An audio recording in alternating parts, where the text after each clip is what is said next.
Okay guys, so we're ready to get started. This is so we're gonna have two molds since we're doing a small two-tiered stand. And so we have a 7-inch mold and we have this is almost 5 inches, I believe. So um again, base layer and then top layer, and I'll show you as well at the end how we're going to assemble them to make the two-tier stand.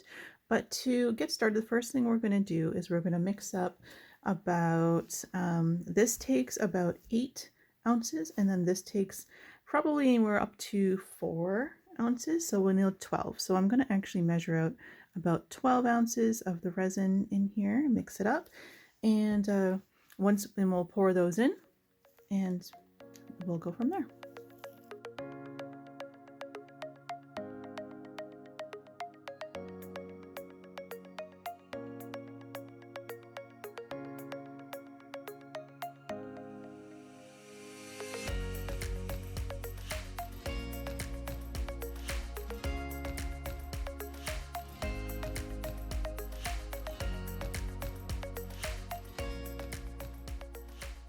Okay, so we have our resin mix up. We mixed it and we poured about 8 ounces in this cup and about 4 ounces in this cup. So I actually did mix a little bit more, probably an extra ounce or so of resin in there. So then we can have about an ounce in this small cup, which is going to be what we use to make our flowers.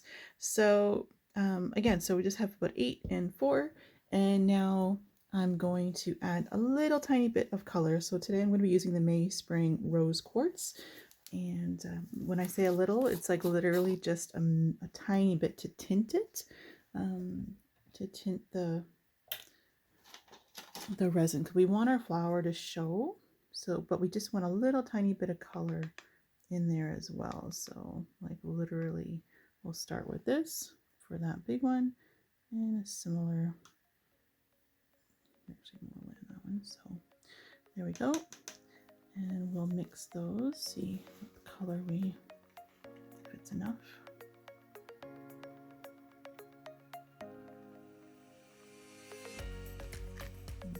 So not to do too much, so I want a little bit more.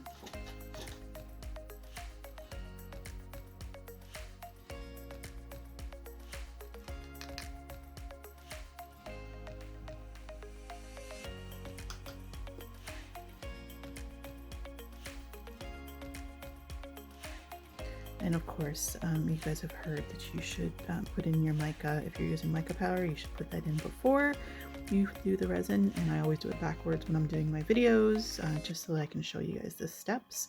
But so there we go. So we have slightly tinted. It might look brighter than it actually is on camera, but it's very transparent. And because this mica has a lot of shine, shimmer in it, it kind of reflects more, like it looks like there's more color than it really is.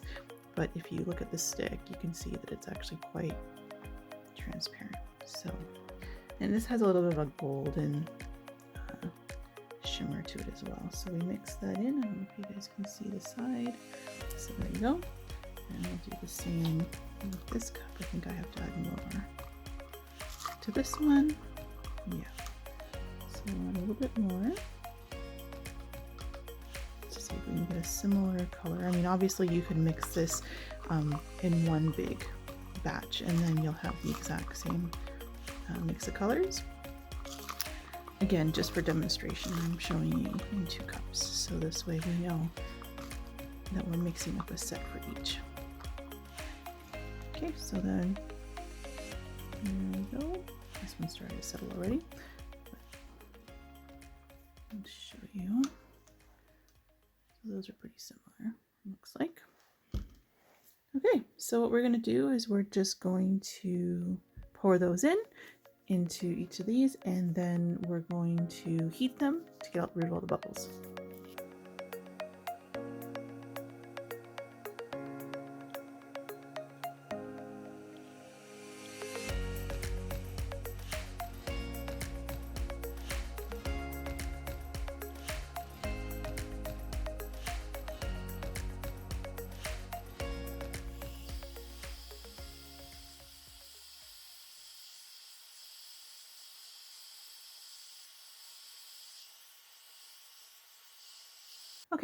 Okay, guys, we're back. So if If things look a little bit different on my table, it's because I was doing the tutorial and I must have either gotten distracted or left the resin a little bit too long to sit, and so when I actually started adding the designs to it, it seized up on me. Like the resin was already kind of too far gone to be adding designs to. It was starting to solidify, so I had to start over. But so it might look a bit different. If my table looks like it's been through an adventure, it's because it has.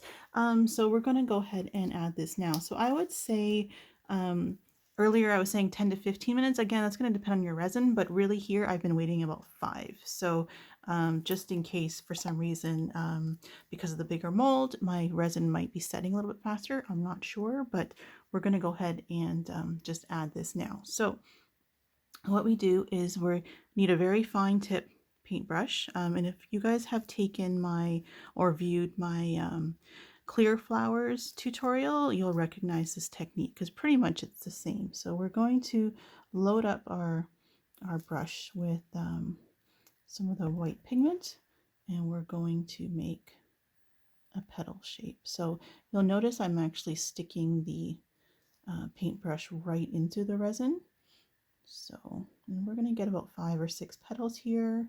Not exactly sure. Sometimes it's 5, sometimes it's 6, depending on, just what my hand decides to do that day. So it looks like we might get 5 here. Yeah.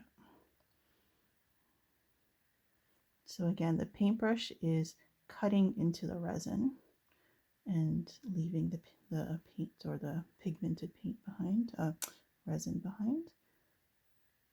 And we don't need to be too precise with this as we were with our clear flowers, because we will be swirling these, so it's not going to be holding the exact shape that we're creating right now.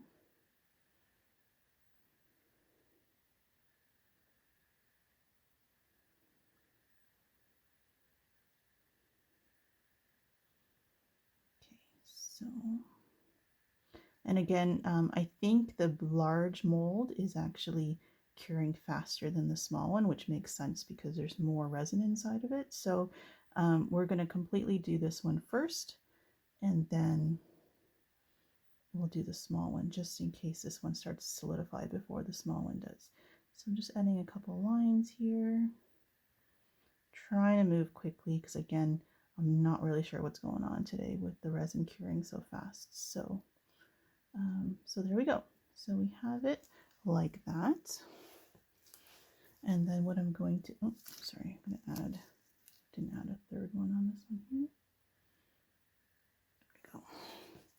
So what we're going to do is we're going to cut down the middle like this.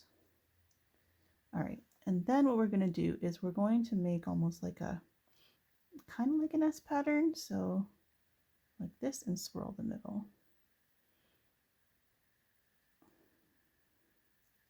And it doesn't have to be along the same lines that we already created. It can be new ones cutting through because that's going to add more dimension to the lines. Okay, and if you see any gaps, so here I have a gap, I'm going to add another one in there, another one in here. Again, and just kind of swirling the middle like that. So that one's done. And we don't want to do it too much because it will start to blend in a lot with the pink resin on the bottom. So we don't want to do it too much, but we want it to have that nice design to it. So there we go. And we'll do the same thing here on this one.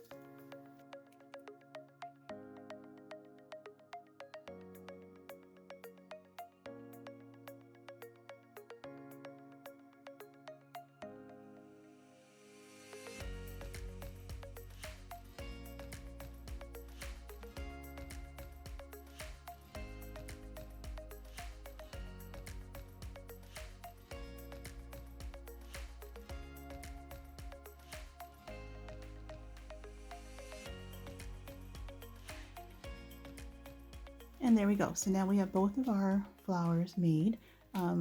Again, because I only waited 5 minutes, you're going to see that these are going to be very feather-like, because you can already, I don't know if you can tell on the camera, but they're already very wispy looking. The longer you wait, and again, not to the point where it's overheating, it will give you a crisper line. And I'm actually going to show you what I did try to do, the ones that were overheating. So you'll see here that the lines were a lot darker and crisper, like the white didn't move as much because the resin was already starting to set. So as much as this one looks good, the large one kind of got a little bit messed up. But you can see how here the lines just look like they're thicker and more, they're just less transparent or more opaque. Whereas the ones that we're seeing here, because I didn't wait, I only waited 5 minutes, so the resin's not near as set. It's going to be more of a feathery kind of look to it, which is still going to be very pretty, but it's just going to show you the difference between waiting for a while. And again, this is going to be close to borderline just before the resin starts to solidify. And it's kind of a tricky game unless you're really familiar with, you know, when your resin starts to cure. And again, the mold sizes seems to be part of the equation as well, because obviously the more resin you have, the faster it's going to start to cure. So, so you'll see again here, there is a difference. So if you look at, you know, this one compared to this one, you know, you can see how this one is having a much more feathery effect, which is really pretty as well. So again, it just kind of depends on, you know, the look you're going for and, you know, how much of a time game you want to play with your resin. So in any case, these are going to set now for my resin, it takes about 8 hours or to 10 hours for it to set, to solidify. Whereas if yours takes longer, then you'll need to wait till it's completely set and we can actually take it out of the mold.